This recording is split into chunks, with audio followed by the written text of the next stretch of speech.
When was the last time you thought about trying something new or taking a risk, but decided against it and didn't go through with it?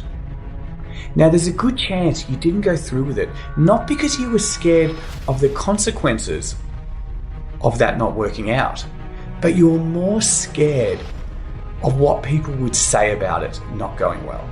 Jay Shetty makes some great points on this when he says that even when you can get your mind in a place where you're not worried about what a particular person will think, even then you still worry about what those people will say to other people. And in our minds, we catastrophize it. We imagine this negative assessment of us spreading throughout the community.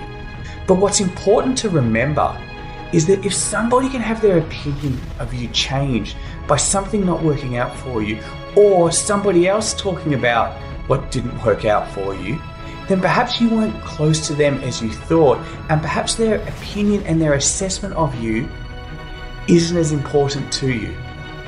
So there's some things we can do to help us have the confidence to take a risk, to not fear failing as much as we may currently. The first thing is to not be in an environment where there's a lot of judgment going on. So if we're in a group and they're judging a lot of people, or perhaps we're watching shows where there's a lot of judgment, even though we may not be the ones being assessed, we still end up feeling more insecure. Another thing to keep in mind is that when somebody gives an opinion to you, they're actually basing that opinion on what they believe they can do. So if you're talking to people about taking a risk or trying something new, the first thing that person's going to do is think about whether they could do that.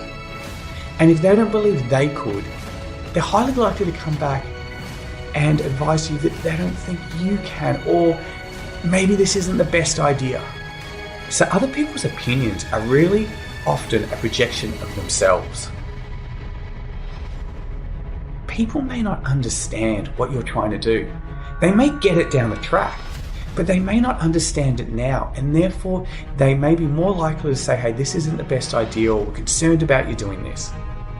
Also keep in mind that when you're worrying about what other people's opinions are, you're less focused on what you're actually trying to do. So it's actually going to detract from your chances of success.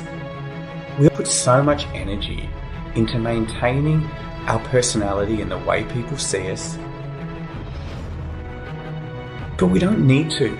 Our body we need to protect. We need this body to survive, but our personality can be rebuilt tomorrow. So we don't need to put so much effort into protecting it. People can send you their disappointment, their judgment, their anger, but you don't have to sign for it. You don't have to accept delivery of that. You can just leave it at your feet if you don't believe it adds anything to you. J.W.F. Hegel, a German philosopher from a couple hundred years ago, once said that being independent of public opinion is the first formal step in achieving anything great.